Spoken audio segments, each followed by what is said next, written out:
Assalamualaikum warahmatullahi wabarakatuh. Halo teman-teman semua, berjumpa lagi di channel Galeri RNSW. Di video kali ini, saya akan menceritakan tentang sejarah berdirinya Kerajaan Cirebon. Seperti apa ceritanya? Yuk, langsung saja kita simak videonya.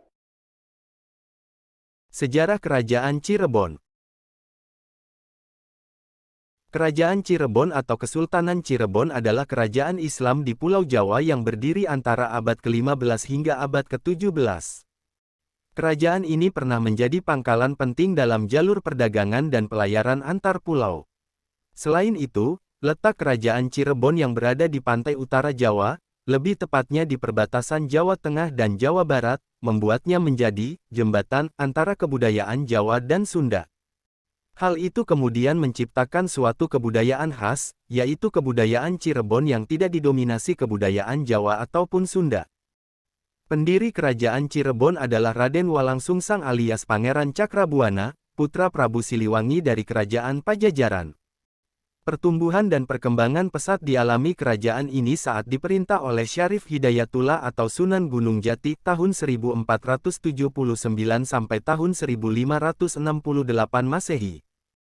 Di bawah kekuasaannya, Kesultanan Cirebon mengalami pertumbuhan pesat di bidang agama, politik, maupun ekonomi.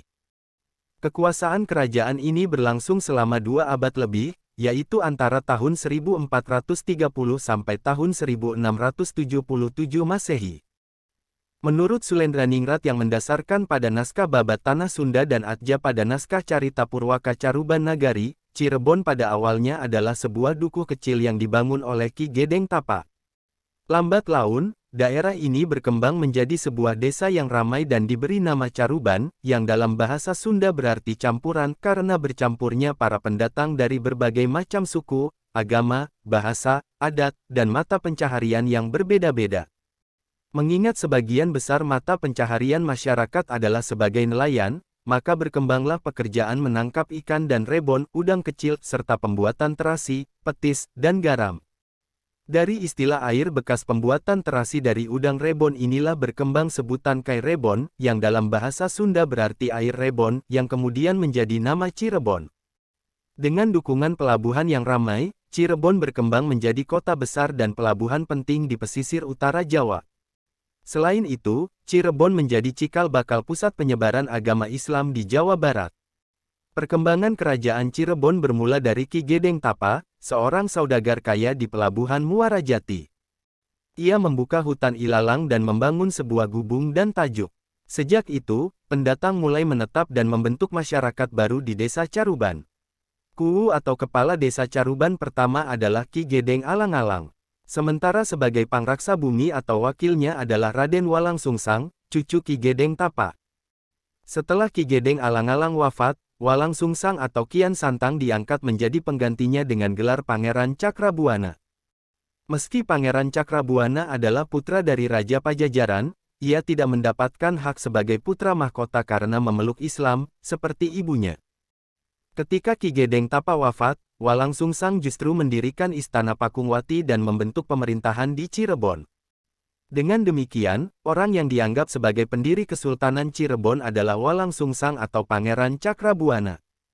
Usai menunaikan ibadah haji, ia dikenal sebagai Haji Abdullah Iman dan tampil sebagai Raja Cirebon pertama yang aktif menyebarkan agama Islam kepada rakyatnya. Salah satu raja terkenal kerajaan Cirebon adalah Syarif Hidayatullah atau Sunan Gunung Jati, yang berkuasa antara tahun 1479 sampai tahun 1568 Masehi. Selain memajukan kerajaan, Syarif Hidayatullah berperan besar dalam penyebaran agama Islam di Cirebon. Pada masa pemerintahannya, ia banyak menaklukkan daerah di Pulau Jawa untuk kepentingan politik dan menyebarkan ajaran Islam. Beberapa wilayah yang berhasil dikuasai adalah Banten, Sunda Kelapa, dan Raja Galuh. Sementara di bidang perekonomian, Sunan Gunung Jati menitikberatkan pada perdagangan dengan berbagai bangsa, seperti Campa, Malaka, India, Cina, dan Arab. Sunan Gunung Jati kemudian diyakini sebagai pendiri dinasti Raja-Raja Kesultanan Cirebon dan Kesultanan Banten serta penyebar agama Islam di Jawa Barat. Runtuhnya Kerajaan Cirebon dimulai pada tahun 1666, pada masa pemerintahan Panembahan Ratu II atau Pangeran Rasmi. Penyebab keruntuhan dilatar belakangi oleh fitnah dari Sultan Amangkurat I, penguasa Mataram yang juga mertua Panembahan Ratu II. Sultan Amangkurat I memanggil Panembahan Ratu II ke Surakarta dan menuduhnya telah bersekongkol dengan Banten untuk menjatuhkan kekuasaannya di Mataram. Akibatnya, Panembahan Ratu diasingkan dan wafat di Surakarta pada tahun 1667. Setelah Panembahan Ratu II wafat, kekosongan dalam Kerajaan Cirebon diambil alih oleh Mataram. Pengambilalihan sepihak ini memicu amarah dari Sultan Ageng Tirtayasa yang berkuasa di Banten. Sultan Ageng Tirtayasa kemudian turun tangan untuk membebaskan putra Panembahan Ratu II yang juga diasingkan oleh Mataram. Setelah itu, Kesultanan Cirebon terpecah menjadi 3, yang masing-masing berkuasa dan menurunkan para sultan berikutnya. Pecahnya kesultanan juga menandai runtuhnya Kerajaan Cirebon, karena keadaan semakin diperkeruh dengan politik adu domba VOC. Selain perebutan kekuasaan, faktor lain yang mendorong runtuhnya Kerajaan Cirebon adalah adanya perjanjian dengan VOC pada tanggal 7 Januari tahun 1681. Buntut dari perjanjian tersebut terjadi monopoli ekonomi dan perdagangan di Kerajaan Cirebon. Hingga pada tahun 1697, Kerajaan Cirebon terbagi menjadi 2 yaitu Kacirebonan dan Kaprabonan yang menandai akhir dari pemerintahan Kerajaan Cirebon. Raja-Raja Kerajaan Cirebon. 1. Pangeran Cakrabuana. Berkuasa tahun 1430 sampai tahun 1479 Masehi. Pangeran Cakrabuana adalah keturunan Pajajaran yang mempunyai nama kecil Raden Walangsungsang. Setelah remaja, ia dikenal dengan nama Kian Santang. Sebagai anak sulung, Pangeran Cakrabuana tidak mendapatkan haknya sebagai putra mahkota Kerajaan Pajajaran karena memeluk Islam. Ketika kakeknya, Ki Gedeng Tapa, sang penguasa pesisir utara Jawa wafat, Pangeran Cakrabuana justru mendirikan Istana Pakungwati dan membentuk pemerintahan di Cirebon. Dengan demikian, Pangeran Cakrabuana dianggap sebagai pendiri Kesultanan Cirebon. Sepulang ibadah haji, Pangeran Cakrabuana dikenal sebagai Haji Abdullah Iman yang aktif menyebarkan agama Islam kepada penduduk Cirebon. 2. Sunan Gunung Jati. Berkuasa tahun 1479 sampai tahun 1568 Masehi. Pada tahun 1479, kedudukan Pangeran Cakrabuana digantikan oleh putra adiknya yang bernama Syarif Hidayatullah. Setelah wafat, Syarif Hidayatullah dikenal sebagai Sunan Gunung Jati, dengan gelar Tumenggung Syarif Hidayatullah. Pada masa kepemimpinannya, Kesultanan Cirebon mengalami pertumbuhan dan perkembangan pesat baik di bidang agama, politik, maupun perdagangan. Di sektor politik, Cirebon mampu merebut pelabuhan Sunda Kelapa bersama Demak pada tahun 1527 untuk membendung pengaruh Portugis. Sementara di bidang perekonomian, Sunan Gunung Jati menitikberatkan pada perdagangan dengan berbagai bangsa, seperti Campa, Malaka, India, Cina, dan Arab. Sunan Gunung Jati kemudian diyakini sebagai pendiri dinasti Raja-Raja Kesultanan Cirebon dan Kesultanan Banten serta penyebar agama Islam di Jawa Barat. 3. Fathahillah. Berkuasa tahun 1568 sampai tahun 1570 Masehi. Setelah Sunan Gunung Jati wafat, sempat terjadi kekosongan kekuasaan. Bahkan Kesultanan Cirebon mulai diincar oleh VOC. Kekosongan ini kemudian diisi oleh pejabat keraton yang melaksanakan tugas ketika Sunan Gunung Jati berdakwah, yaitu Fathahillah. Namun, Fathahillah hanya menjabat selama 2 tahun karena pada tahun 1570 dirinya wafat. 4. Panembahan Ratu I. Berkuasa tahun 1570 sampai tahun 1649 Masehi. Setelah Fathahillah wafat, tahta kerajaan jatuh kepada cucu Sunan Gunung Jati yang bernama Pangeran Emas. Pangeran Emas kemudian bergelar Panembahan Ratu I dan memerintah Cirebon selama kurang lebih 79 tahun. 5. Panembahan Ratu II. Berkuasa tahun 1649 sampai tahun 1677 Masehi. Pangeran Rasmi atau Pangeran Karim menggantikan kakeknya, Panembahan Ratu I yang wafat pada tahun 1649, Pangeran Rasmi kemudian menggunakan nama Panembahan Adiningkusuma, yang juga dikenal sebagai Panembahan Girilaya atau Panembahan Ratu II. Pada masa pemerintahannya, Kerajaan Cirebon terjepit antara dua kekuasaan, yaitu Kesultanan Banten dan Kesultanan Mataram. Saat Panembahan Ratu II wafat pada tahun 1677 di Kartasura, terjadilah kekosongan kekuasaan. Setelah itu, Kesultanan Cirebon terpecah menjadi tiga, yang masing-masing berkuasa dan menurunkan para sultan berikutnya. Kerajaan Cirebon meninggalkan banyak peninggalan berupa bangunan, seni, budaya, dan tradisi yang masih dilestarikan hingga kini. Beberapa peninggalan kerajaan ini antara lain: 1. Keraton Kasepuhan. Keraton Kasepuhan adalah keraton yang terletak di Kelurahan Kasepuhan, Lemah Wungkuk, Cirebon. Makna di setiap sudut arsitektur keraton ini pun terkenal paling bersejarah. Halaman depan keraton ini dikelilingi tembok bata merah dan terdapat pendopo di dalamnya. Keraton Kasepuhan adalah bangunan yang dahulu bernama Keraton Pakungwati yang pernah menjadi pusat pemerintahan Kesultanan Cirebon.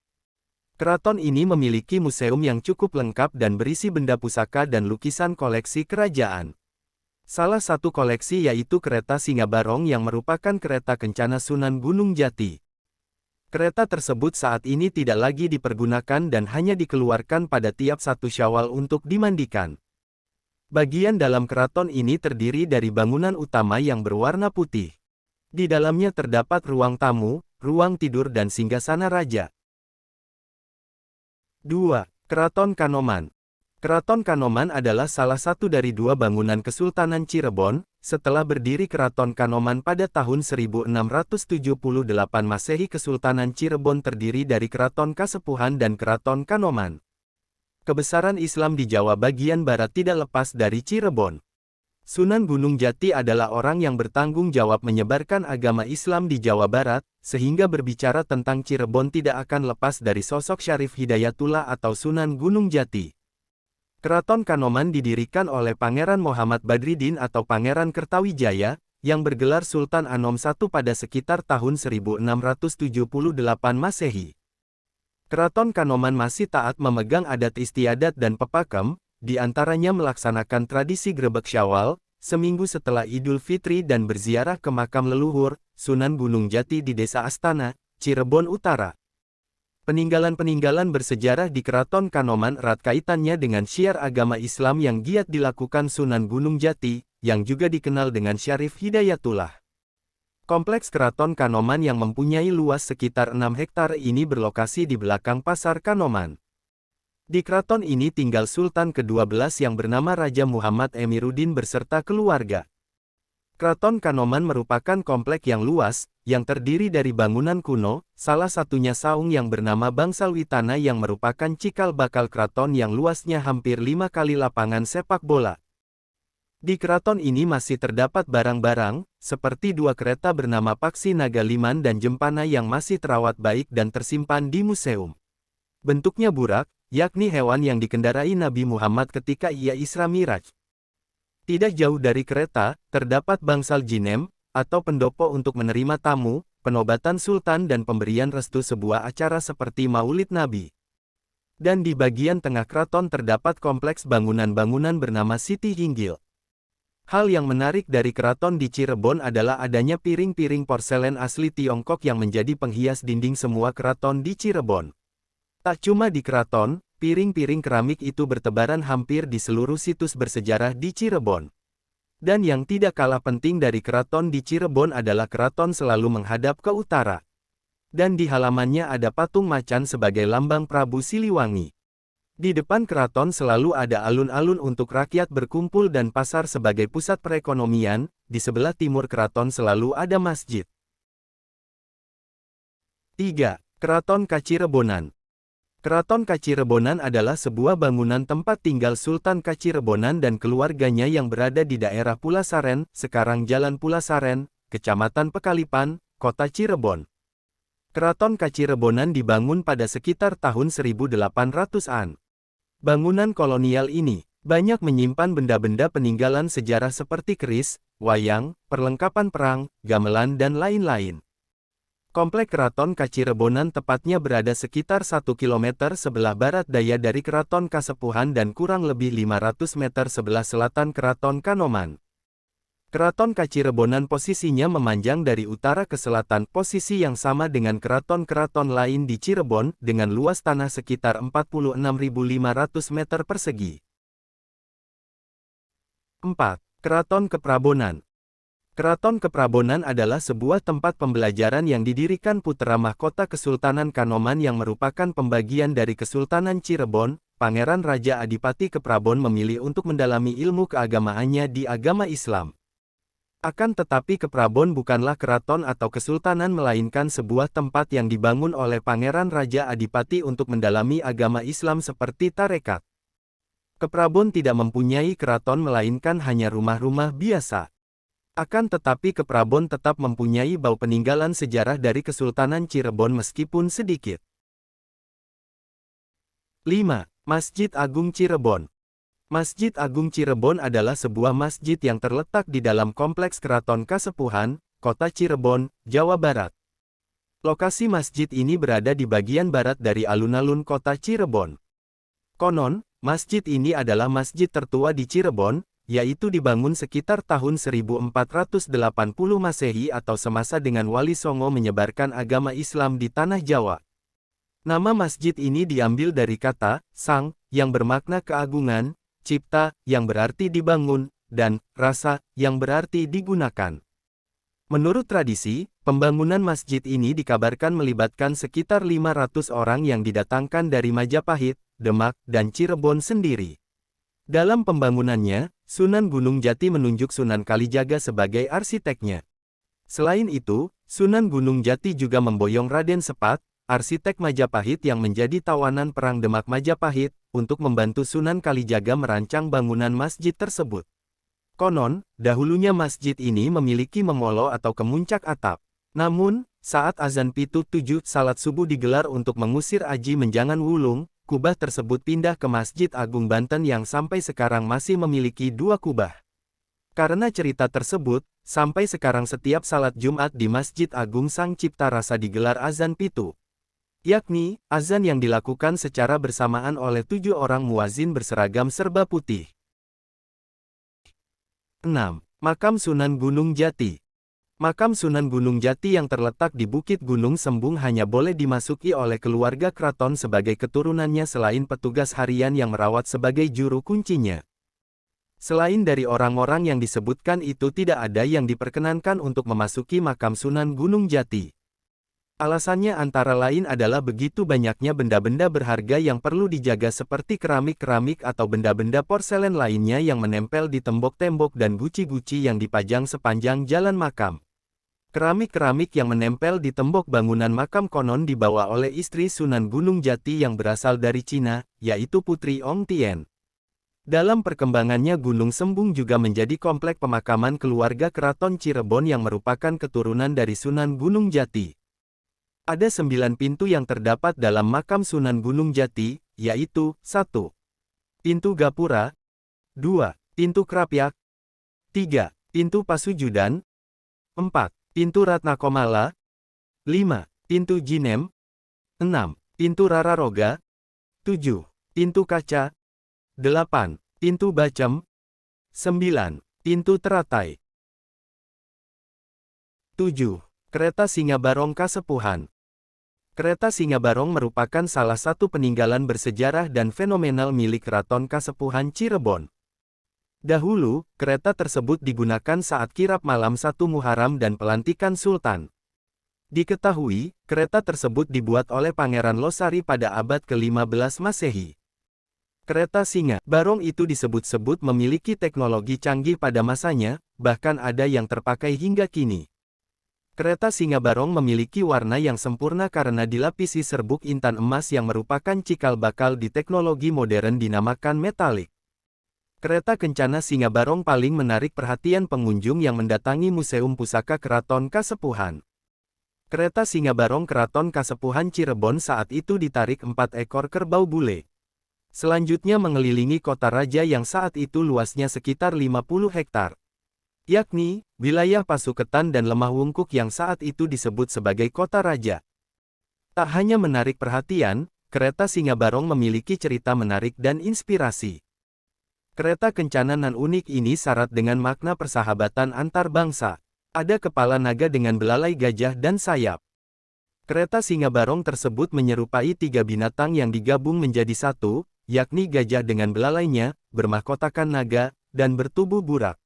Belalai gajah merupakan tanda persahabatan dengan India yang berbudaya Hindu, dan kepala naga melambangkan persahabatan dengan China dengan kultur Buddha. Sementara itu, badan burak lengkap dengan sayapnya, melambangkan persahabatan dengan Mesir yang mayoritas beragama Islam. Simbol tersebut menunjukkan persahabatan erat dengan ketiga bangsa tersebut sejak zaman Kesultanan Cirebon. 8. Patung Macan Putih. Dua buah patung macan putih merupakan peninggalan Kesultanan Cirebon dan Kasepuhan, dan patung ini berlokasi di depan keraton-keraton yang terdapat di Cirebon terutama Keraton Kasepuhan. Arti dari patung macan putih tersebut yaitu melambangkan keluarga besar Pajajaran yang merupakan keturunan Maharaja Prabu Siliwangi. Masyarakat sekarang lebih menganggap dua patung tersebut sebagai penjaga suatu tempat yang berbau sakral atau mistis. Akan tetapi sebenarnya fungsi dari patung tersebut pada zaman dahulu hanya digunakan sebagai lambang keluarga atau keturunan Prabu Siliwangi saja. 9. Alun-alun Sangkala Buana. Alun-alun Sangkala Buana merupakan salah satu peninggalan Kesultanan Cirebon di mana tempat itu sering dipakai untuk acara resmi keraton, dan Sultan Cirebon biasanya menyaksikan dari tempat duduknya di Mande Malang Semirang yang berada di Kompleks Siti Inggil. Alun-alun yang berada di depan Keraton Kasepuhan itu telah selesai direvitalisasi dan kini dapat dimanfaatkan oleh masyarakat. Konsepnya hampir sama dengan alun-alun Kejaksan, didominasi batu bata merah bernuansa klasik. 10. Bangunan Mande Pengiring. Bangunan Mande Pengiring yaitu bangunan yang terdapat di dalam Keraton Kasepuhan yang dulunya juga dibangun oleh Sunan Gunung Jati dan bangunan tersebut digunakan untuk tempat bersantai atau duduk bagi pengiring sultan. Kenapa bangunan tersebut dipanggil dengan nama Mande Pengiring sesuai dengan fungsi bangunan tersebut? Bangunan ini merupakan salah satu bangunan dari 5 bangunan Mande lainnya seperti Mande Malang Semirang, Mande Pandawa V, Mande Semartinandu, Mande Karesmen, Mande Pengiring itu sendiri. Mande-mande tersebut digunakan kesultanan sesuai dengan kegunaannya masing-masing untuk melambangkan bagaimana kesultanan itu berkuasa. Oke teman-teman, itu tadi cerita sejarah berdirinya Kerajaan Cirebon. Semoga bisa menambah wawasan teman-teman semua ya. Terima kasih telah menonton video ini. Jika video ini bermanfaat, teman-teman bisa like dan subscribe channel ini. Sampai jumpa di video selanjutnya. Wassalamualaikum warahmatullahi wabarakatuh.